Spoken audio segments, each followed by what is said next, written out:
love you. That's your misfortune.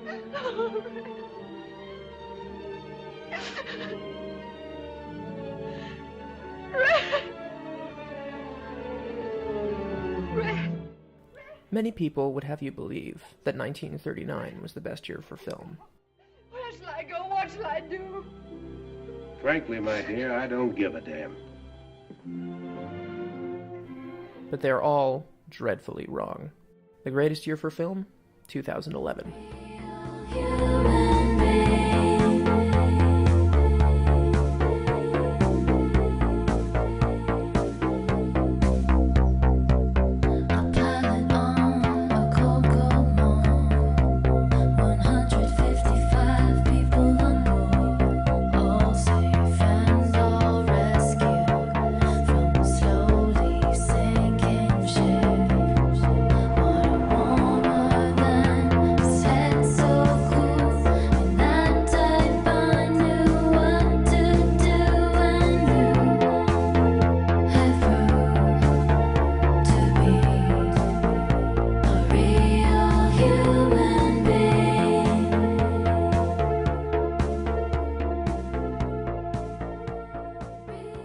I've already covered several films from that year in this column, and could do several more.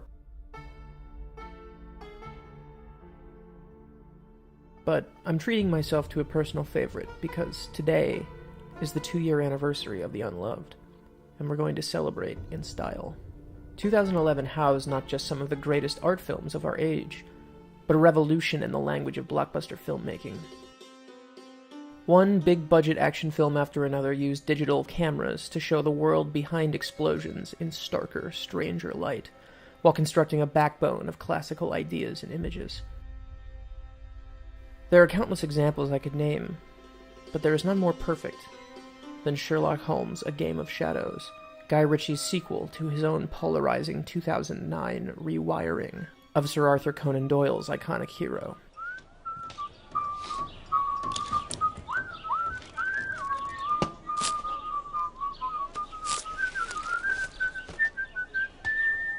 I forgot the rest.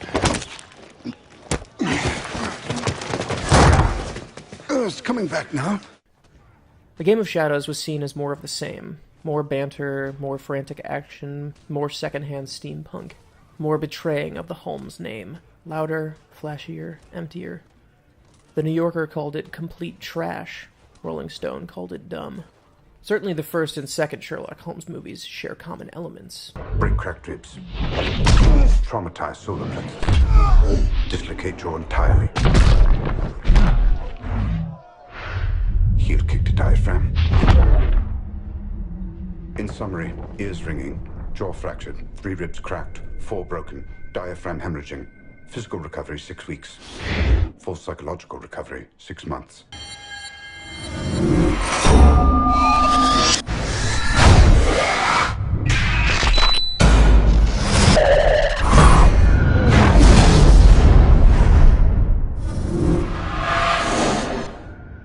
But Game of Shadows represents Ritchie digging his heels into a genre whose grammar he fashioned out of Soviet montage.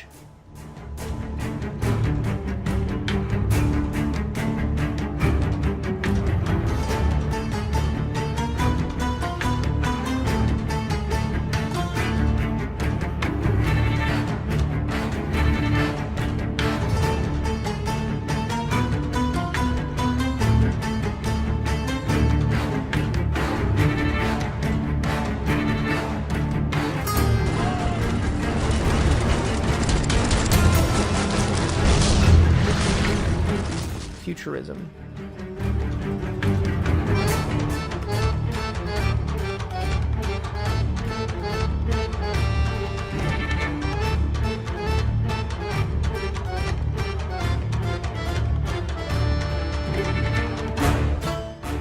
And silent comedy.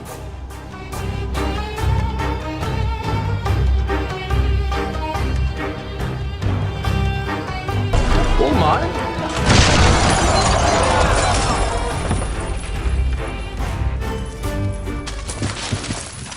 Art from a time when industrial progress and war were the two poles humanity was forever lodged between. Ritchie treats his editing bay like the guts of an internal combustion engine, giving us a tour of the gears.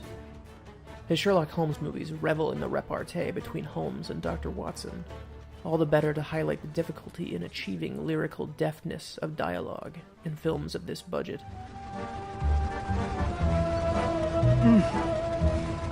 Why are you looking at me with such concern? I'm so very worried.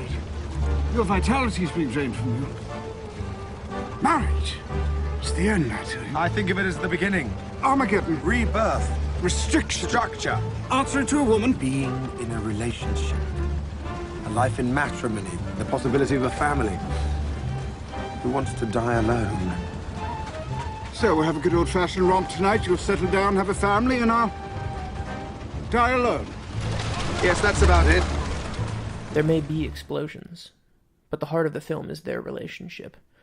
A tribute to some of the great male bonding, or maybe just male enabling, in British cinema.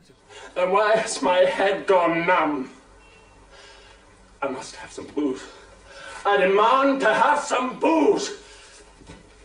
I wouldn't drink that if I asked you. Why not? Because I don't advise it. Even the wankers on the site wouldn't drink that. That's worse than meth. Nonsense. This is a far superior drink to meths. The wankers don't drink it because they can't afford it.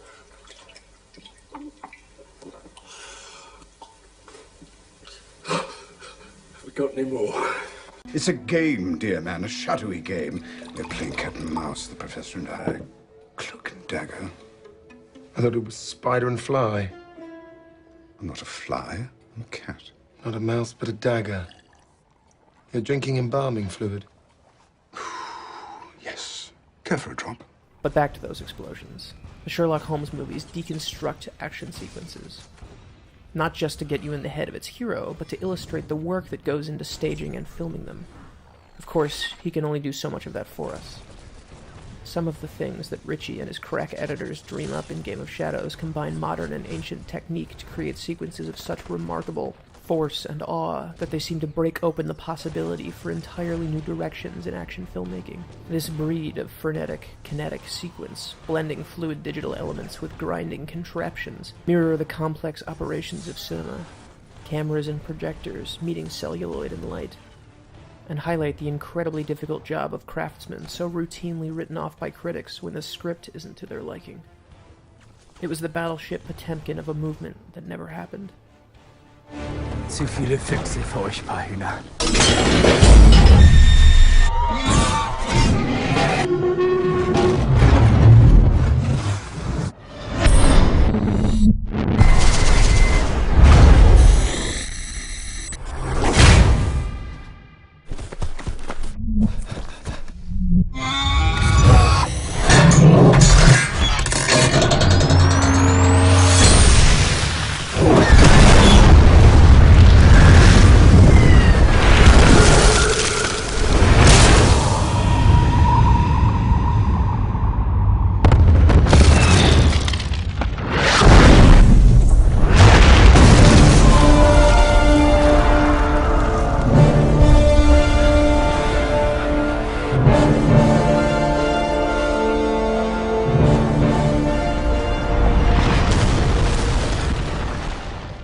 When I watch it, I grow sad for a few reasons. I wonder if there will ever be a third film in this series. But I also watch this film about the bonds of friendship and miss so many of the people who mean the most to me. I don't get to see the friends who are dearest to me nearly as often as I'd like. They live in Massachusetts, California, Pennsylvania, Texas, and elsewhere. But they're all next to me when I watch Game of Shadows and remember how much fun it can be to spend the night with old friends pretending adult responsibility doesn't exist. Whatever you do, don't let these gypsies make you drink. You dance? For God's sake, don't dance. It'll be the death of you.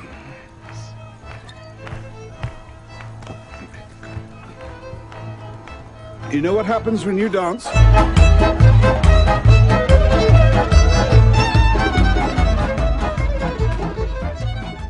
We can't invite danger and fun into our lives in equal measure all the time. But once in a blue moon, they make life worth living. Maybe that's the deeper reason the year 2011 means so much to me. It was the year I graduated from college, moved back to my hometown, And for a brief moment, everything seemed possible. I was going to make my own movies, see my old friends whenever I wanted to, and films would always be as good as they were that year. Not all of those things came true in the way that I had hoped, and you don't ever get to dictate the direction of your artistic life. But the films of 2011 remind me what it feels like to have everything in front of you, something I too often forget. They remind me to be grateful that I'm doing things on my own terms, that just because life doesn't play by your rules doesn't mean you can't love every minute of it, and still look forward to what comes next.